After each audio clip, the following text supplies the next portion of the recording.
El verano de 1982 fue una época especial, no solo por el abrasador sol español, sino también por el turbulento contexto histórico de Polonia. En aquel entonces, el país se encontraba bajo la ley marcial y reinaba un ambiente político tenso y opresivo. En medio de este sombrío panorama, la selección polaca de fútbol acudió al Mundial no solo a jugar al fútbol, sino a ser un faro de esperanza para millones de sus compatriotas. El equipo de las Águilas Blancas de ese año fue una magnífica combinación de veteranos de la generación de 1974 y la explosiva energía juvenil de las nuevas estrellas. Con su agudo estilo de contraataque, su tenaz espíritu de lucha, característico de Europa del Este, y su magistral técnica individual, escribieron un cuento de hadas al conseguir el tercer puesto en la general. No solo se llevaron a casa la medalla de bronce, sino que también dejaron un legado imborrable. Pero han pasado más de 40 años. ¿Qué ha sido de esos héroes? Algunos se han convertido en símbolos de poder, otros han optado por una vida de aislamiento y otros han sido enterrados para siempre. Repasemos las páginas de la vida de estas leyendas.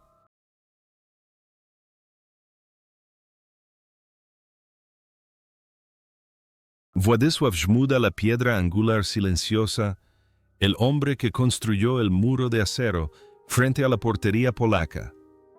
En el corazón de la defensa, Żmuda era una figura imponente. A pesar de tener solo 28 años, el Mundial de 1982 fue su tercera de 4 participaciones, un récord sin precedentes en el fútbol polaco. Żmuda no jugaba con estilo, sino con serenidad, precisión y un posicionamiento casi perfecto. Era la barrera más fiable frente a la portería, apareciendo siempre en el momento justo, en el calor del partido, para evitar el peligro. Si Boniek era la espada, Żmuda era el escudo de acero más fuerte. La posterior carrera de clubes de Żmuda lo llevó a Italia, Verona, Cremonese y Estados Unidos, New York Cosmos. Sin embargo, las persistentes lesiones de rodilla le impidieron alcanzar su máximo potencial. Tras retirarse como jugador, Żmuda optó por una carrera como entrenador de fútbol juvenil. Lideró a las selecciones polacas sub-16 a sub-21, cultivando discretamente futuros talentos en lugar de buscar la fama en grandes clubes. La vida de Żmuda reflejó a la perfección su carácter discreto, humilde y dedicado. Rara vez aparecía en los medios y evitaba la polémica. Vivió como un maestro ejemplar y un veterano que siempre mantuvo su dignidad. Actualmente Żmuda disfruta de un retiro tranquilo, pero su nombre aún se recuerda como el referente de un gran defensa central que el fútbol polaco ha dado. Andrzej Bunkol fue el descubrimiento más emocionante de Polonia en el Mundial de 1982. Con tan solo 22 años, su baja estatura y su técnica magistral lo convertían en un artista sobre el terreno de juego. Su gol contra Perú, tras una hermosa pared con Boniek, demostró su talento innato. Bunkol fue una bocanada de aire fresco, aportando un toque de fluidez al potente estilo de juego del equipo. Sin embargo, la vida de Bunkol dio un giro decisivo. En 1986, decidió no regresar a Polonia, sino quedarse en Alemania Occidental, donde jugó para el Bayer Leverkusen y ganó la Copa de la UEFA en 1988. Esta deserción generó críticas de los medios de comunicación de su país natal en aquel momento, pero Bunkol simplemente buscaba una vida mejor. Se instaló definitivamente en Alemania, se nacionalizó y vivió una vida tranquila. Tras retirarse del fútbol, Bunkol abrió un centro de fisioterapia y bienestar. Se distanció de los focos satisfecho con su papel de discreto profesional médico. La conexión entre sus hábiles pies de antaño y sus manos sanadoras de hoy es una imagen hermosa. Bunkol ahora vive feliz en Alemania, apareciendo ocasionalmente en celebraciones, un hombre amable que ha encontrado la paz tras las difíciles decisiones de su juventud.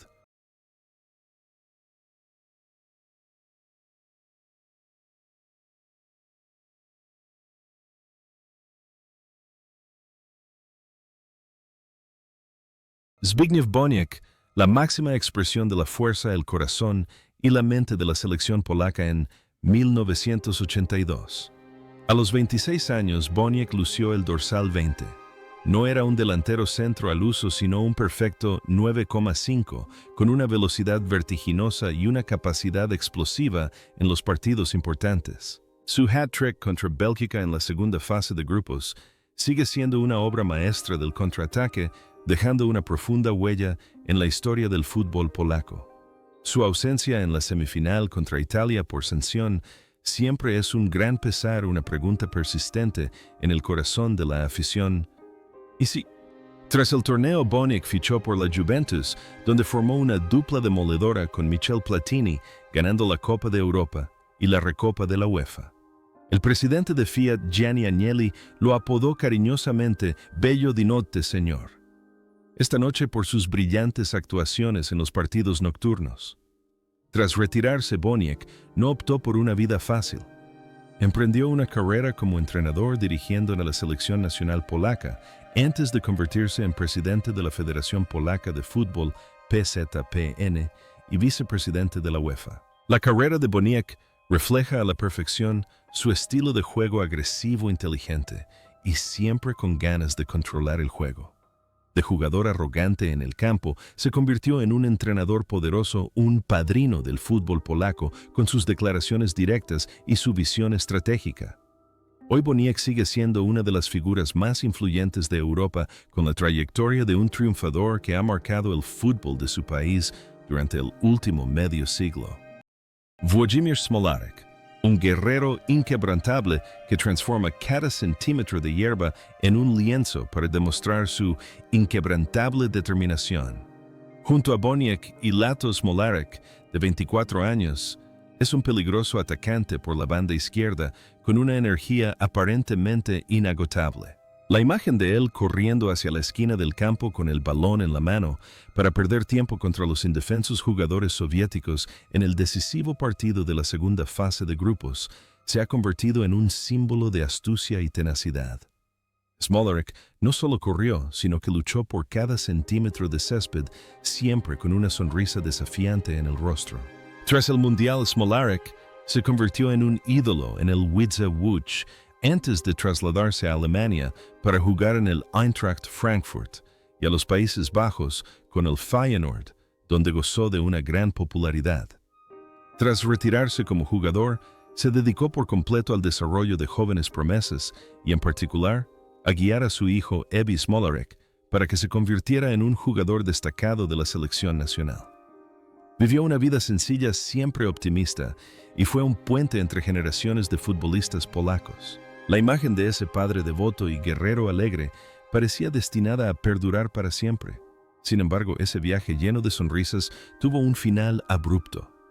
El 7 de marzo de 2012, Włodzimierz Smolarek falleció mientras dormía en su casa a los 54 años. Su muerte fue una gran conmoción, dejando un profundo vacío en los corazones de sus fans. Su legado no son solo sus metas, sino también el espíritu de nunca rendirse, que ha transmitido plenamente a las generaciones futuras.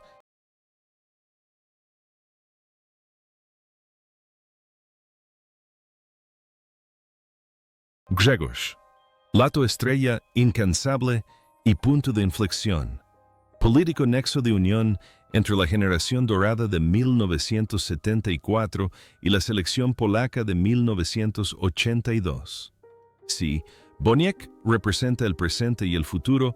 Lato, de 32 años, es testigo de la historia con una velocidad que infunde miedo en los defensas, a pesar de que su pelo antes abundante se ha desvanecido con el tiempo. Corría con diligencia por la banda derecha, jugando tanto en el campo como asesorando a los jóvenes. Aunque no marcó tantos goles como antes, la presencia de Lato seguía siendo una gran fuente de moral, ayudando al equipo a mantener su identidad y fe en el campo. Tras el Mundial de 1982, Lato emprendió una aventura. Se mudó a México para jugar en el Atlante, luego a Canadá, antes de regresar a Polonia para retirarse. Pero su transformación más asombrosa se produjo tras su retiro.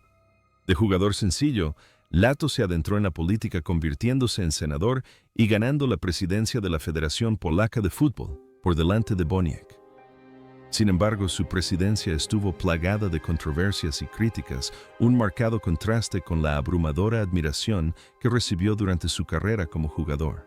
El contraste entre Lato como jugador y Lato como político es conmovedor.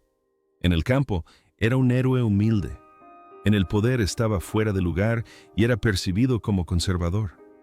Sin embargo, tras abandonar la política, Lato regresó a una vida tranquila. Sigue siendo un monumento, una leyenda viviente, con un récord de 100 partidos con la selección nacional, en aquel entonces testimonio de la increíble resiliencia de una golondrina que trajo gloria al fútbol de Europa del Este.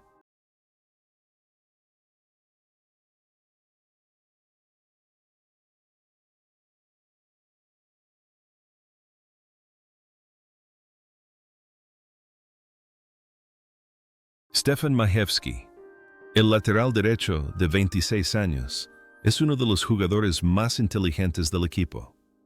Su apodo, El Doctor, no solo refleja su apariencia intelectual, sino que también alude a su estilo de juego calculador y científico. Su gol del 2-0 en el partido por el tercer puesto contra Francia fue el momento más memorable, confirmando la versatilidad de Majewski tanto en ataque como en defensa. Tras el torneo, Majewski se trasladó a Alemania para jugar en el Kaiserslautern y cosechó un éxito considerable. Su carrera posterior al fútbol tomó un rumbo más especializado.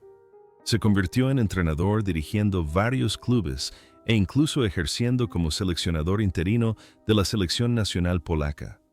También ocupó el cargo de director deportivo de la federación, desempeñando un papel crucial en el desarrollo del sistema de entrenamiento. La vida de Majewski es un modelo de meticulosidad y disciplina.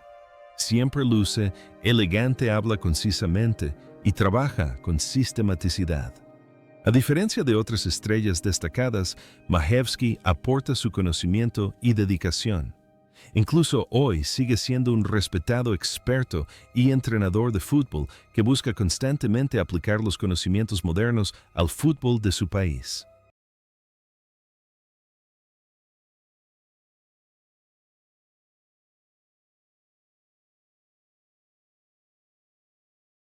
Josef Młynarczyk. Desde las profundidades del escándalo hasta la cima del fútbol europeo, el portero reescribió su propio destino.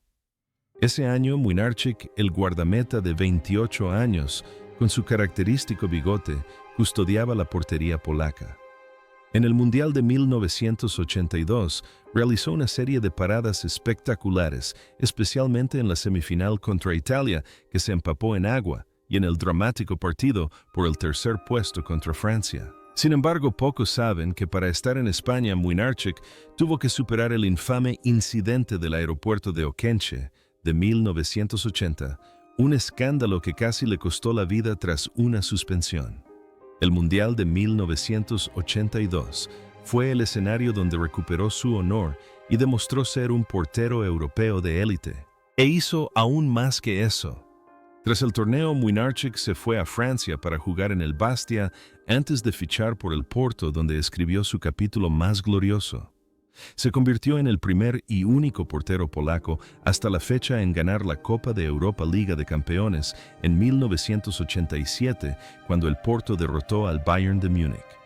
Tras retirarse, no abandonó la portería, sino que se convirtió en entrenador de porteros y continuó formando a porteros excepcionales para el Porto y la selección nacional. La historia de Młynarczyk es una lección de redención.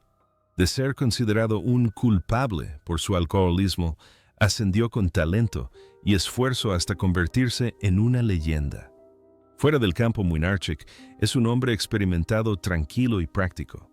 Incluso trabajó como camionero tras retirarse del fútbol antes de volver al deporte, demostrando humildad y disposición para empezar de cero. Actualmente sigue entrenando, siendo un ejemplo brillante de resiliencia para superar errores del pasado.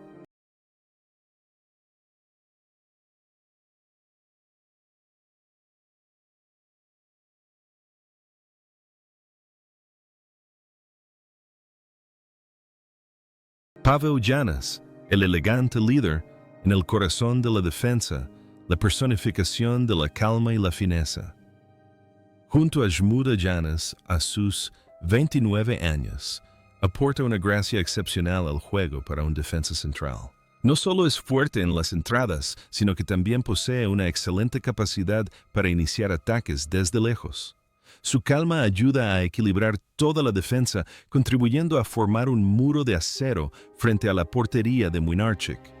Es un central moderno que juega con la cabeza más que con los músculos y siempre sabe controlar el ritmo de toda la defensa. La carrera de Janas floreció posteriormente en el club francés Auxerre, donde fue elegido mejor jugador extranjero del torneo en 1986.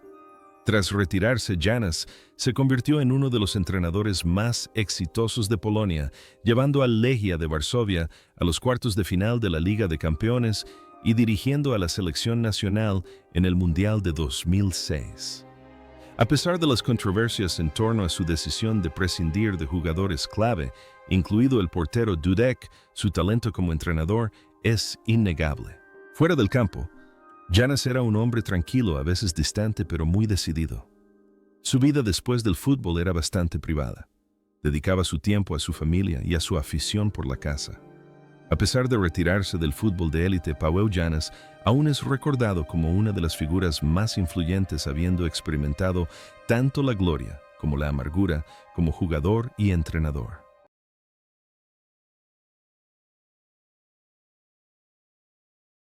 Janusz Kupčević es un caso especial. Aunque no fue titular en el torneo cuando se le dio la oportunidad, el centrocampista de 26 años brilló con su aguda visión táctica. Su momento más destacado fue su ingenioso tiro libre contra Francia en el partido por el tercer puesto, el gol de la victoria que aseguró una medalla histórica. Kupčević es un talentoso mediapunta, un jugador que juega con serenidad. Tras ese éxito, Kupčević jugó en Francia y Grecia antes de volver a trabajar como profesor y entrenador de educación física. Curiosamente, también se involucró en la política siendo concejal de Gdynia. Kupčević fue un auténtico intelectual profundamente preocupado por el desarrollo del fútbol y la comunidad. Llevó una vida activa constantemente, ocupado con proyectos sociales y el fútbol juvenil. Siempre mantuvo su mente aguda y su entusiasmo invitado habitual en los programas de comentarios. Sin embargo, el corazón de este arquitecto se había paralizado. El 4 de julio de 2022, Janusz Kupčević falleció repentinamente tras un derrame cerebral a los 66 años. Su muerte coincidió con el 40 aniversario de su medalla de bronce en la Copa del Mundo, dejando un profundo dolor en quienes admiraban su deslumbrante talento y gran personalidad.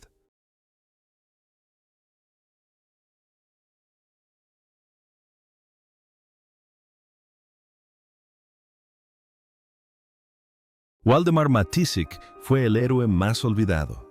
Con tan solo 20 años cargó con la pesada carga de jugar en el mediocampo, sentando las bases de la brillantez de Boniek. Matisik corrió incansablemente luchando sin descanso. Su imagen desplomándose por el agotamiento y la deshidratación tras el partido contra la Unión Soviética es prueba del tremendo sacrificio que hizo por su país. Encarnó la dedicación desinteresada. La carrera de Matisik continuó en Francia Auxerre y Alemania Hamburgo. Sin embargo, la exigencia física del juego afectó significativamente su salud posteriormente. Tras retirarse, Matisek se estableció en Alemania y se convirtió en fisioterapeuta, especializándose en ayudar a jugadores a recuperarse de lesiones. Optó por una vida solitaria, concediendo pocas entrevistas. En la vida real, Matisik es una persona introvertida y humilde, casi tímida. Nunca presume de sus logros. Actualmente vive en paz con su familia en Alemania. Es la prueba de que los verdaderos héroes a veces no necesitan ser el centro de atención. Solo necesitan la tranquilidad de saber que han dado lo mejor de sí mismos.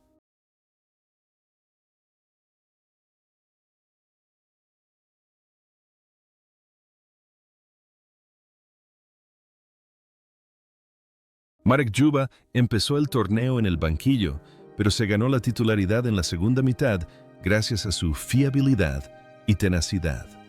El defensa de 26 años es un símbolo de competencia sana y esfuerzo incansable. Dzyuba no destaca especialmente técnicamente, pero lo compensa con su férreo espíritu de lucha y una absoluta disciplina táctica. Tras haber pasado toda su carrera en Łódź jugando para sus rivales ŁKS y Widzew Dzyuba, es una leyenda local. Tras retirarse, se convirtió en entrenador y se dedicó al desarrollo de las categorías inferiores de su ciudad natal. Es un hombre directo y honesto, con un estilo de fútbol callejero claramente aguerrido. Actualmente Dzyuba aún vive en Łódź disfrutando de su vejez y aún sigue el fútbol de su país. Es un ejemplo de lealtad y puro amor por el deporte, un hombre sencillo al que no le importan la fama ni el lujo.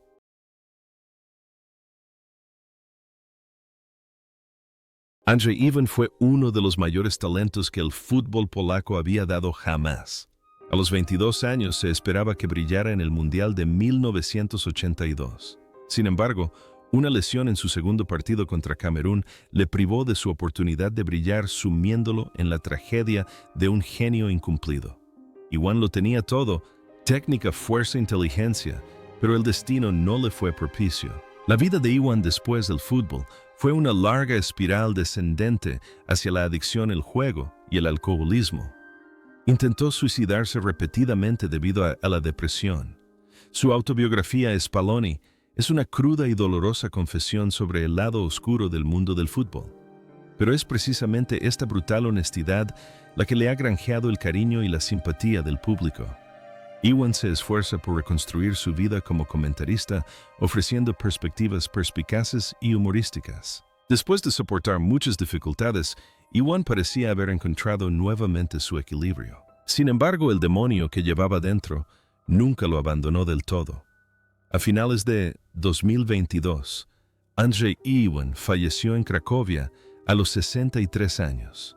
Su muerte marcó el final de una vida llena de talento, pero también de tragedia, una conmovedora advertencia sobre el precio de la fama y las presiones invisibles que pesan sobre los hombros de un artista del fútbol. Andrzej Szarmach, el Diablo, de pelo largo y barba espesa, llegó al Mundial de 1982 como una gran estrella de la generación de 1974. Sin embargo, a sus 31 años, pasó la mayor parte del tiempo en el banquillo por no encajar en los planes tácticos del seleccionador Pieczniczek. No obstante, su gol contra Frent en el partido por el tercer puesto fue un testimonio de la clase de un delantero letal cuya carrera nunca decayó. Szarmach se convirtió posteriormente en una leyenda viva en el club francés Auxerre, donde marcó más de 90 goles y fue tratado como un hijo por el entrenador Guy Rousse. Se instaló definitivamente en Francia trabajando como entrenador y disfrutando de una vida tranquila. Szarmach era un hombre refinado y alegre que se integró a la perfección en la cultura occidental. Hoy Szarmach vive una vida cómoda en Francia, regresando ocasionalmente a Polonia para asistir a eventos. No le molesta haber sido suplente en el pasado, pero lo recuerda con una sonrisa indulgente. Es un auténtico caballero del fútbol que ha demostrado que la clase es inquebrantable.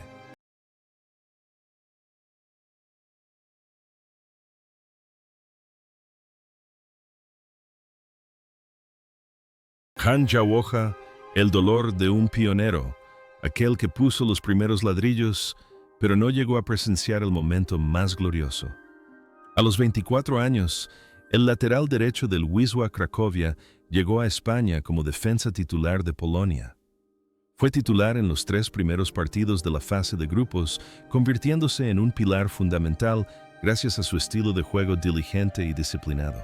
Jawocha y sus compañeros se prepararon para la presión sofocante en los primeros días del torneo, cuando Polonia se vio obligada a empatar 2 partidos seguidos.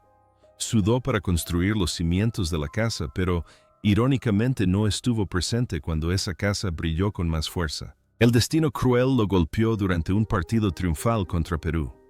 Una grave lesión obligó a Jawocha a abandonar el campo, dando paso a Marek Dzyuba. Desde ese momento el Mundial estaba perdido para él. Tuvo que sentarse en la grada viendo brillar a su sustituto Juba y ayudar al equipo a avanzar a semifinales. Era el dolor silencioso de un jugador feliz por la victoria de sus compañeros, pero desconsolado por haberse convertido en un marginado en ese día de alegría. Tras el torneo, la carrera de Jawocha continuó, pero nunca alcanzó la cima internacional que anhelaba. Se trasladó a Alemania para jugar en el Augsburgo y el Trier, convirtiéndose en un jugador respetado en las ligas inferiores. Tras su retirada, Jawocha vivió una vida muy tranquila. Se instaló en Polonia lejos del frenesí mediático. Vivió como un humilde testigo de la historia, siempre sonriendo al recordar 1982, pero en el fondo de sus ojos se adivinaba la tristeza de un viaje inconcluso.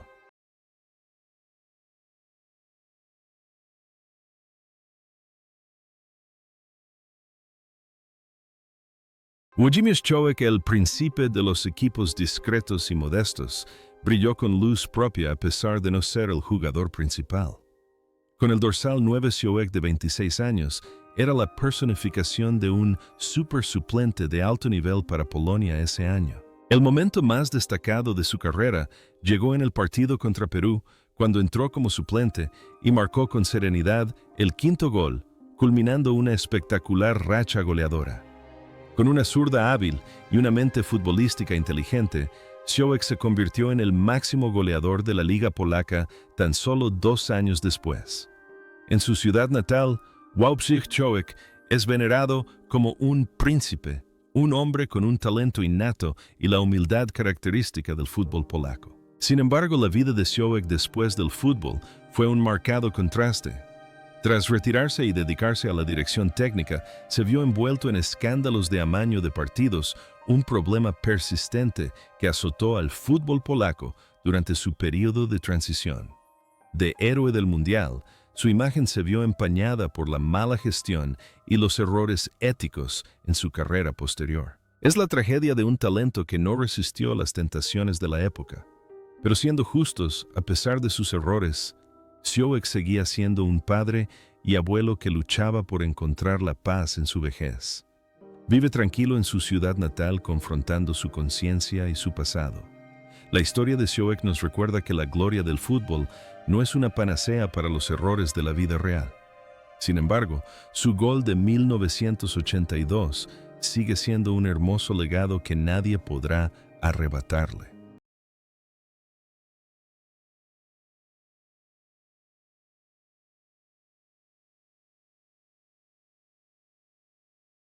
Roman Wojcicki, el gigante, que encontró su tierra prometida erguido como un escudo suplente fiable.